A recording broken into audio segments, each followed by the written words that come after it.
نکته دیگر دوستان عزیز، گرسنگیه. چرا انسان ها گرسنند؟ چرا ده ها و صدها هزار انسان گرسنند و سالانه از گرسنگی میمیرند روی این سیاره با کمال شرمساری ما انسان ها؟ مشکل اونها بی غذایی نیست، مشکل اونها بی پولیه. غذا به اندازه کافی است. اونهایی که گفتند غذا کم داریم، غذا رو باید جیره بندی کنیم با پول، دروغ گفتند، یا میدانستند یا نمیدانستند. آنها دروغ گفتند. غذا به اندازه کافی هست، این پول که نیست. اونهایی که از گرسنگی مردند در انبارهایی به فاصله نیم ساعت پیاده روی یا حداکثر نیم ساعت حرکت با اتومبیل، انبارهای پر از مواد غذایی وجود داشت. این جمله رو بر اساس واقعیت عرض میکنم. در هندوستان و در آفریقا انسان‌هایی که از گرسنگی مردند به فاصله به مسافت نیم ساعت طی مسیر با اتومبیل، انبارهای بسیار بزرگ مواد غذایی، آکنده از مواد غذایی وجود داشت. چیزی که اونها نداشتن پول بود، نه غذا. امروزه پشت همه ویترین‌های فروشگاه‌ها انواع و اقسام غذاهای خوشمزه و هوس‌انگیز و وسوسه‌انگیز وجود داره و انسان‌های نازنین از کنار اونها رد میشن و توان خرید اونها رو ندارند. نه تنها مواد غذایی، کالاهای دیگر.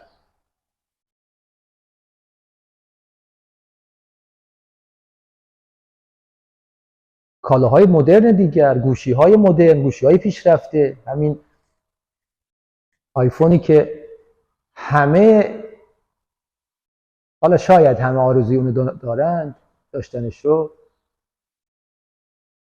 حتما به اندازه تولید میشه که قیمت اون تنظیم بشه و پایین تر نیاد. دوستان عزیز، یه نکته هم اشاره میکنم و بحث رو تمومش میکنم. محققین و پژوهشگران چند وقت پیش یه آزمایشی انجام دادند و این آزمایش رو همه ما میتونیم به طریقی در همون خونه خودمونم انجام بدیم. آزمایش قریب و دور از دسترسی نیست. آزمایش به این صورت بود که حتما هم شما شنیدید در خیلی از جاها و خوندید. آزمایش بسیار بسیار مهمیه و ما رو به حقیقت بسیار مهمی در خصوص روابط و مناسبات انسانی میرسونه. آزمایش این بود که 100 تا بادکنک رو، اینو من تو کلاس‌های درسم بسیار گفتم به دانشجویان، 100 تا بادکنک رو آوردن در یک اتاقی قرار دادن. 100 نفر رو هم آوردن و اسم این 100 نفر رو هر کدومشون رو روی یکی از این بادکنک‌ها نوشتن و این بادکنک‌ها رو تو این اتاق پخش کردن و این 100 نفر رو هم فرستادن داخل اون اتاق و به اونها گفتن که هر کسی بگرده بادکنک خودش رو که اسمش روشه پیدا بکنه. خب این بادکنک‌ها داشتن تو هوا پرواز می‌کردن و این انسان‌ها دنبال این 100 تا می‌دویدن و با حرکت این 100 نفر این بادکنک‌ها جابجا می‌شدن و پیدا کردن یک بادکنک از بین 100 بادکنک کار بسیار سختی بود و چندان میسر نبود و ساعت‌ها طول می‌کشید تا کسی بتونه بادکنک خودش رو پیدا کنه.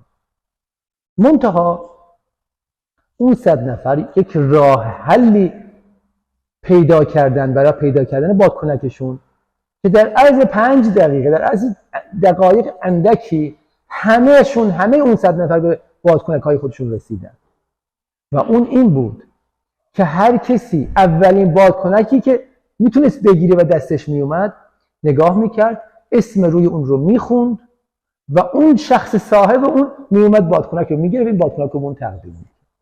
با این کار در عرض چند دقیقه اندک همشون به اون بادکنک خودشون رسید. این به ما نشون میده که تا وقتی ما دنبال منافع خودمون باشیم تو این روی این سیاره تا وقتی بخوایم منافع خودمون رو تأمین کنیم کار بسیار سخت. چرا امروز پول در آوردن سخته؟ برای اینکه دنبال منافع خودمون هستیم. ولی اگر بخوایم به دیگری خدمت کنیم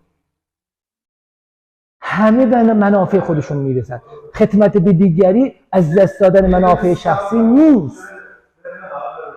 این کوتاه‌بینیه که ما فکر کنیم اگر من از چیزی که دارم به دیگری بخشیدم در واقع منافع خودم رو از دست دادم، چیزی از دست دادم. کوتاه‌بینی ما انسان هاست. ببخشید من خودم رو دارم عرض میکنم. اتفاقاً وقتی چیزی میدم در مقابل چیزهای بسیاری به دست میارم، لذت و آرامشی که خودم به دست میارم به جای خود، ولی در این چرخه دیگران هم به من کمک خواهند کرد و من از طریق دیگران به منافع خودم خواهم رسید و این نکته بسیار بسیار مهمیه. این آزمایش به ما نشون میده که وقتی انسان‌ها پول رو حذف کنن از این سیاره، از اقتصاد این سیاره، اقتصاد مریض و در حال احتضار این سیاره حذف کنند، همه انسان‌ها به همدیگه خدمت خواهند رسوند، همه انسان‌ها نیازهای دیگری رو بر طرف خواهند کرد، برآورده خواهند کرد و به این طریق همه به